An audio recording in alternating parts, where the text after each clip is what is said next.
The suffix lie turns adjectives into adverbs. Adverbs describe how actions happen. They tell us the manner of verbs like run, walk, or speak. The lie suffix changes adjectives into adverbs. Quick becomes quickly, slow becomes slowly, careful becomes carefully. Adjectives describe nouns, adverbs describe verbs. Add lie to most adjectives to make adverbs. Adverbs answer how, when, where, or to what extent an action happens. They modify verbs in sentences. Quick becomes quickly, slow becomes slowly. These adverbs describe how actions occur.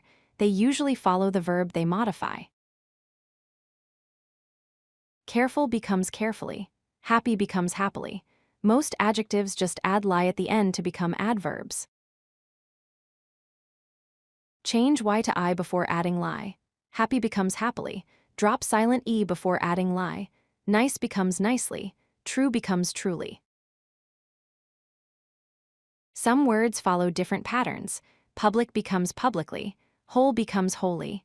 These are common exceptions to remember. She runs quickly to catch the bus. He speaks slowly so everyone understands. They worked carefully on the project. Adverbs show manner of action. If you like this video, hit that like button and don't forget to subscribe. Visit codelucky.com for more such useful content.